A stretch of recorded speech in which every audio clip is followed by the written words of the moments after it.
ramai orang selalu sebut yang kenapa perlu bagi pandangan yang berbeza dengan orang lain. Kan orang tu tanya, kenapa perlu bagi pandangan yang berbeza? Kenapa perlu bawa pandangan kedua kalau ada pandangan pertama dalam agama? Apa keperluan membawa pandangan yang berbeza? Sebahagian orang kata ini akan menyebabkan perpecahan. Ini akan membuatkan manusia ada beza pandangan, saling sesat menyesatkan di antara satu sama lain, dan dia situasi yang tak baik. Ada sebahagian orang kata orang-orang yang mengaji agama ni sepatutnya tidak terlibat di dalam perbezaan pandangan. Jangan bawa pandangan yang berbeza. Okay. Ramai orang sebut begitu kan. Apabila ada perbezaan pandangan, sepatutnya kita menerima pakai kesemuanya. Kita terima sahaja. Semua itu boleh diterima dan boleh diamalkan. Saya nak kongsi sahajalah. Ramai orang mengetengahkan pandangan yang macam ni di tengah-tengah masyarakat, dan ramai juga agamawan yang memilih pandangan yang begitu. Memilih pandangan yang jangan terlibat di dalam pertelingkahan ataupun dalam perbezaan, jangan terlibat langsung. Apabila kita tak terlibat dalam pertelingkahan, sudah tentulah semua orang sayang kat kita. Walaupun bukan tersangat sayang, sebab semua orang akan sayang kepada kumpulan masing-masing, tapi secara umum orang takkan bantah. Orang takkan bantah, orang kata baguslah dia ni tak cari pasal dengan siapa-siapa pun, dia baik je. Tapi kalau kita tengok sejarah para ulama terdahulu, kalau kita baca sejarah, kita akan dapati itu bukan jalan yang ditempuh oleh mana-mana ulama sekalipun. Nama kata ulama, nama kata ulama, mereka telah pun berbeza pandangan dengan ramai orang di zaman mereka. Dan kebanyakan para ulama besar yang kita kenal pada hari ini, dalam hidup mereka ataupun di zaman mereka, mereka bukan hidup di zaman yang mudah dan disayangi oleh semua orang. Imam Abu Hanifah sebagai contoh. Kalau tuan-tuan ingat, saya cerita tentang keempat-empat imam dalam kuliah usul ahli dulu kan. Imam Abu Hanifah, walaupun dia telah meninggalkan jasa yang besar di dalam fiqh, tapi ketika hidup dia dikenakan kritikan yang sangat besar oleh ahli hadis. Ahli hadis kritik dia macam dia tu sesat. Bahkan sebahagian menulis kitab-kitab hadis, saya tak ingat, Abdul Razak ataupun As-San'ani dalam Al-Musannaf, dia letak satu bab untuk membantah Ahlul Ra'yin, untuk membantah pandangan Abu Hanifah. Dan dia bawakan hadis-hadis yang bercanggah dengan Abu Hanifah. Abu Hanifah dikenakan tekanan yang sangat kuat di kalangan ahli hadis pada zaman tu. Ahli hadis memandang pendirian dia adalah pendirian yang tak betul, yang sesat. Tapi setelah zaman berlalu dan dia firm dengan pendirian dia, dia tak beralih untuk mengikut buat pandangan-pandangan yang sama dengan dipersetujui oleh orang ramai. Dia tak tukar pun, pandangan dia macam tu je. Tapi setelah lama selepas kematian dia, pandangan dia diterima pakai. Dan apabila orang menulis nama para a'imah Ahlus Sunnah wal Jamaah, nama dia yang pertama, Abu Hanifah. Al-Imam Syafi'i sama juga. Al-Imam Syafi'i rahimahullah, apabila Imam Syafi'i dia pergi ke Mesir, dia dikritik dan ditentang hebat oleh pengikut mazhab Maliki di Mesir. Kerana di Mesir dah memang ada mazhab Maliki. Dan ini unik sikit tentang Al-Imam Syafi'i. Dia sendiri mengaku Imam Malik itu adalah imam yang hebat, yang lebih tepat berbanding dengan Abu Hanifah, yang sangat bersungguh dalam mengikut hadis. Dan pada pandangan Al-Imam Syafi'i, mungkin Imam Malik ni ulama hadis yang paling hebat. Bukan berada di atas kesesatan. Imam Malik berada di jalan yang lurus. Tetapi apabila Imam Syafi'i pergi ke Mesir, dia membawa pandangan-pandangan yang berbeza dengan Imam Malik. Perbezaan ni bukan kata perbezaan kecil. Ada benda yang mazhab Maliki menganggap benda itu tertolak. Imam Syafi'i kata tak, benda ni tak tertolak, boleh diamal.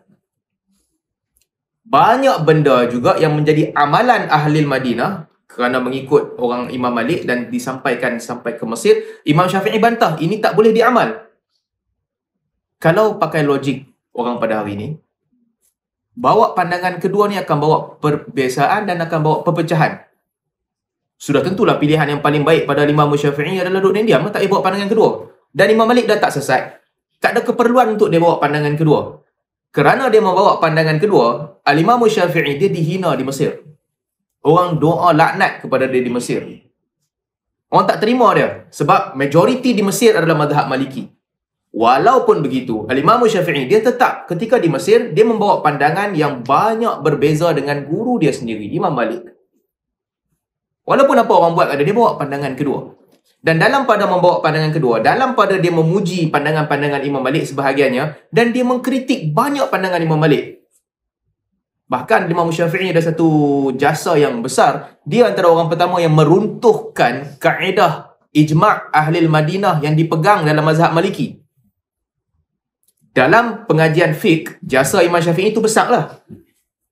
Sebab dia orang pertama yang datang yang mengatakan ini bukan kaedah. Hukum tak boleh keluar daripada amalan ahli Madinah. Dan amalan ahli Madinah ini tidaklah valid untuk dijadikan sumber hukum. Dengan banyaklah hujah Imam Syafi'i bawa. Apa yang kamu sangka amalan ahli Madinah, sebenarnya bukan amalan ahli Madinah. Ulama Madinah pun telah bercanggah dengan pandangan itu. Imam Syafi'i bantah. Pada ilmu fiqh, Imam Syafi'i ada jasa yang sangat besar. Tapi pada pandangan pengikut mazhab Maliki masa tu, mereka hentam keras Imam Syafi'i. Sebab Imam Syafi'i telah meruntuhkan satu kaedah unik yang dikembangkan dalam mazhab Maliki. Amalan ahli Madinah. Kita sebut juga tentang Imam Ahmad. Ketika hujung usia Imam Ahmad, dia tak dibenarkan mengajar pun. Setelah habis fitnah Mu'tazilah, dia hanya boleh duduk daripada rumah dia, dia pergi ke masjid, dia balik ke rumah dia. Tidak dibenarkan mengajar pun. Ini imam-imam besar yang kita kenal. Selepas imam-imam besar, kebanyakan ulama lain berhadapan dengan situasi yang sama. Al-Imam Nawawi ada masalah dengan khalifah, memberi fatwa yang khalifah tak setuju. Dan demikian juga imam-imam lain. Al-Imam Al-Ghazali, dalam banyak perjalanan dia sehingga akhirnya dia frust dengan keadaan sekeliling dia, dengan ilmu. Kemudian dia diam, dia berhenti daripada belajar. Dia berhenti daripada mengajar. Dan dia fokus pada beramal. Hampir kebanyakan imam melalui jalan-jalan yang serupa. Sejarah mengajar kita kan. Kalau kita baca sejarah-sejarah orang-orang terdahulu sebelum kita. Orang yang play safe ni, semua boleh. Ni pun boleh, yang tu pun boleh. Kolam ni pun boleh mandi, kolam tu pun boleh mandi. Yang ni pun betul, yang tu pun betul. Sejarah tidak mengenang orang-orang macam ni. Nama-nama begini tidak lekat dalam sejarah. Walaupun ketika hidup mungkin mereka dipuji oleh orang sayang, orang sekeliling kata baguslah dia ni tak ada apa pun masalah. Semua orang buat dia kata betul. Tetapi nama ini tidak dikenang. Sedangkan ulama yang jujur mempertahankan pandangan mereka. Meskipun sebahagian mereka ketika hidup, orang tuduh mereka kafir ketika mereka hidup. Ibn Hazmin, rahimahullah, berapa ramai orang tuduh dia kafir pun. Orang tuduh dia punya pandangan memang bercanggah dengan ijma', tak betul lah apalah. Tapi nama dia dikenang dan diingati. Ini untuk sedikit sebanyak memberi pengajaran kepada kita. Dalam hidup ni jangan jadi penakut dah. Berbeza kita boleh berbeza. Nak beza kita beza. Ada masa kita berbeza pandangan dengan perbezaan yang keras. Dalam keadaan garis panduan kita jaga. Tidaklah perbezaan itu menyebabkan kita mengkafir sesama sendiri. Tidak mengkafirkan orang lain. Tapi kalau pandangan itu pada kita, pandangan itu tak betul. Pada kita pandangan itu tak betul. Katalah tak betul. Dengan membawa hujah. Pada aku pandangan ini tak betul disebabkan hujah-hujah. Sekian-sekian hujah. Bagi orang lain yang menganggap pandangan itu betul pula, dia kata pandangan itu betul dan dia bawa hujah. Dalam pada perbezaan ni pula, ada banyak tingkatan. Ada perbezaan yang kecil. Perbezaan dia tak berapa besar sangat. Kalau kedua-dua yang berbeza pandangan membawa hujah yang valid. Orang duk kata kan, apa ni duk bergaduh pasal doa kunut lah apalah. Sedangkan itu bukan isu yang besar pun. Ini perbezaan ulama mazhab dulu dah berbeza pandangan dan orang sedia untuk menerima perbezaan ni. Baca kunut dalam solat subuh, sujud turun tangan dulu ataupun turun kaki dulu, bismillah, baca pelan ke kuat. Perbezaan ini bukanlah perbezaan yang menyebabkan orang berkeras untuk membantah. Dulu ulama ada beza, sampailah ni ulama pun berbeza pandangan. Pilih pandangan masing-masing kan. Kalau kita duduk di sebahagian orang yang menganggap bismillah mesti dibaca kuat, mereka akan menyebut tentang kalau baca bismillah pelan, ini bercanggah dengan tuntutan agama. Kalau tak baca langsung, menyebabkan batal solat pada pertimbangan dia. Batal solat pada pertimbangan dia. Sebaliknya, yang memilih untuk baca pelan ataupun tak baca langsung, pandangan dia berbeza. Okay, ini satu bab. Kadang-kadang ada perbezaan yang dalil tak ada. Dalil umum ada, tapi praktis tak ada.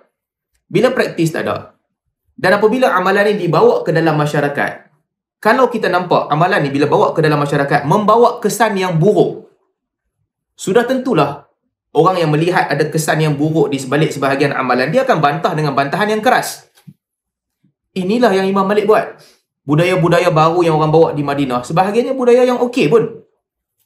Orang berkumpul selepas asar pada hari malam Jumaat untuk, saya tak ingat sebahagiannya, berkumpul pada waktu tertentu untuk membaca Al-Quran sama-sama. Imam Malik kata tak boleh. Dia bantah dengan bantahan keras. Kerana mungkin dia melihat amalan ni kalau dibenarkan nanti akan menjadi budaya yang berbeza dengan sunnah. Dan bantahan dia keras. Baca Quran ramai-ramai, suara yang sama. Saya sebut banyak kali dah contoh ni. Semua orang baca ramai-ramai. Imam Malik bantah, tak boleh. Di Madinah orang tak baca Quran macam tu. Kalau nak baca setiap seorang, hang baca. Kalau hang salah, orang lain boleh tegur. Habis seorang, pergi kepada seorang lagi. Tak boleh dibaca dalam keadaan semua orang baca sama-sama. Tajwid siapa betul, tajwid siapa tak betul, semua sekali harung je. Mungkin di sebalik amalan tu tak dibuat di Madinah, Imam Malik melihat bahawa ini kalau menjadi trend dia tak baik. Orang-orang yang tak pandai baca Quran sampai bila pun dia takkan pandai baca Quran lah. Dia duduk, dia ikut je. Dia pun goyang mulut. Orang lain pun baca, dia pun goyang mulut sekali. Orang pun tak tahu kat mana betul, mana salah. Mungkin dia melihat itu. Lalu dia bantah. Dia bantah bantahan keras.